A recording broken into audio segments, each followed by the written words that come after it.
Hello everyone, in this video we are going to take a look at the squamous part of the temporal bone.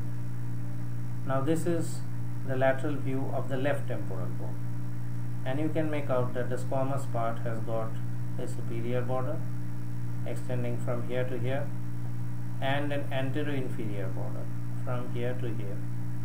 Now this superior border articulates with the middle two-thirds of the inferior border of the parietal bone, whereas this anterior-inferior part articulates with the squamosal border of the greater wing of the sphenoid.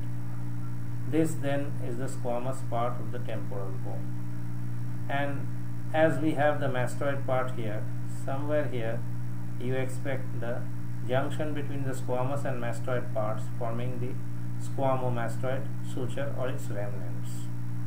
And similarly, just as here you have the tympanic part, here you have the junction between the squamous and tympanic parts forming the squamotympanic fissure, which we shall discuss further with the tympanic plate.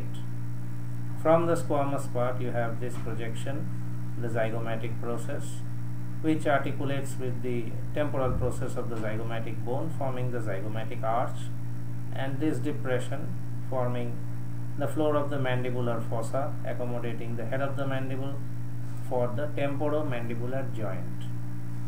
If we look at this external surface, this portion gives attachment to the temporalis muscle covered by the temporal fascia.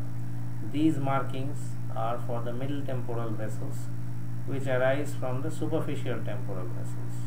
The tendon of the temporalis passes deep to the zygomatic arch on its way to the coronoid process of the mandible.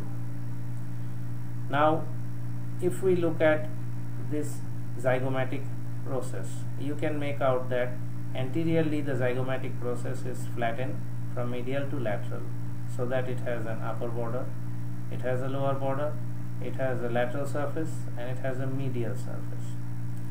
Now, when we come to this point, this projection is called the tubercle of the root of the zygoma.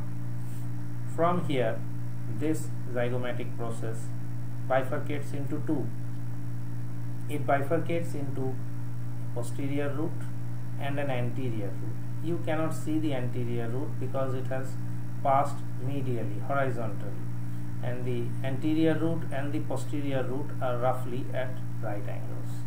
So what you can see here is the posterior root, and from its lateral and medial surfaces it has twisted, so that here you have a superior and an inferior surface, and just below this surface here is the mandibular fossa actually, and this superior surface gives passage to the gliding tendon, the temporalis muscle. So to this zygomatic process, from above you have the attachment of an expansion of the epicranial aponeurosis of the scalp and an extension of the temporal fascia, and below you have the origin of the masseter muscle to the lower border and partly to the inner surface.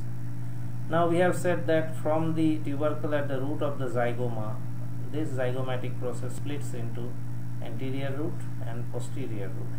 Now this tubercle gives attachment to the lateral ligament of the temporomandibular joint.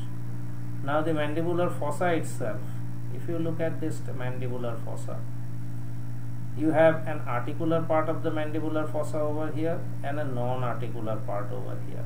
The articular part of the mandibular fossa is formed by the squamous temporal, and the non-articular part is formed by the tympanic plate. Now if this is non-articular, what prevents the head of the mandible from smashing against the temporal plate, the tympanic plate? It is this flange of bone. It is called the post-glenoid tubercle. It is this post-glenoid tubercle which somehow prevents contact between the head of the mandible and the tympanic plate. However, you should keep in mind that this tubercle at the root of the zygoma and the anterior root, they do not stop the anterior excursion of the head of the mandible. Rather, the head of the mandible rides over the anterior root over here.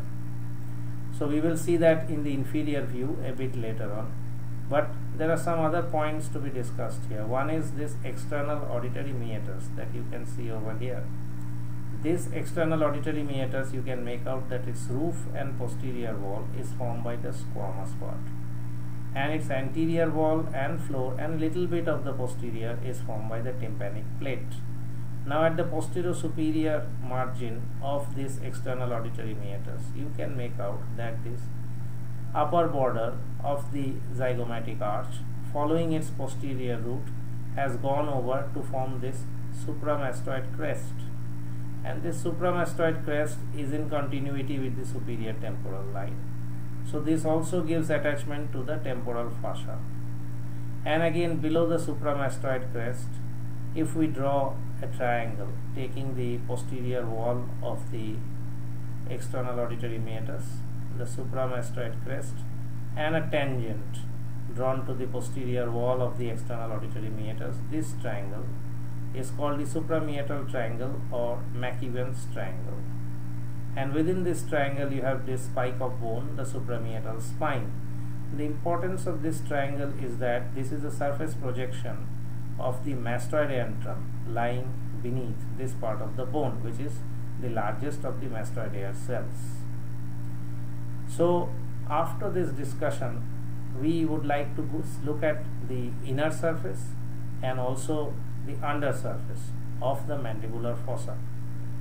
In this diagrammatic part, again you can see those same things: the groove for the middle temporal artery, the temporalis muscle and fascia, and the masseter attached to the zygomatic process, the tubercle at the root of the zygoma, mandibular fossa, postglenoid tubercle, and suprameatal triangle over here.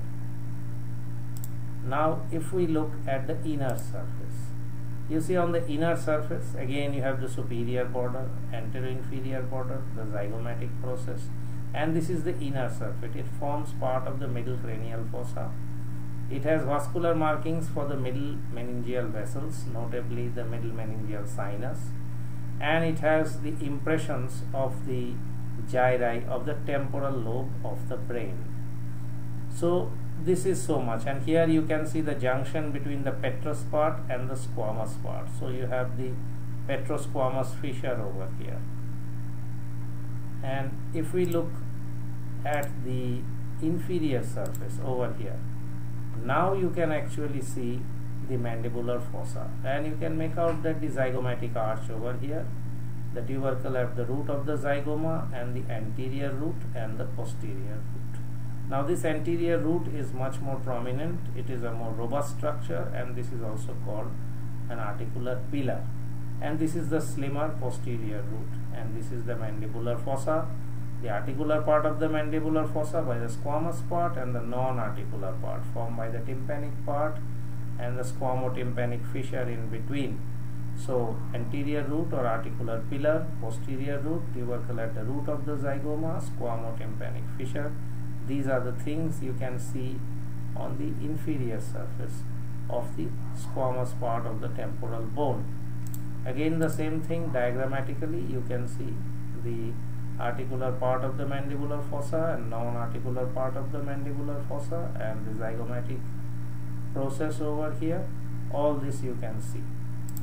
Now if we take a look at the skull as a whole, you can see the squamous part forming part of the temporal fossa over here, the zygomatic arch here, external auditory meatus over here, and here again you can see the squamous part of the temporal bone in the temporal fossa, and again here you can see a little bit of the squamous part of the temporal bone in the temporal fossa, and again you can see the articular and non-articular parts of the mandibular fossa. Another thing that you must keep in mind is that to the margins of this mandibular fossa you have the attachment of the capsule of the temporomandibular joint as well as the intra-articular disc of the temporomandibular joint. I think that would be enough for this session. Thank you.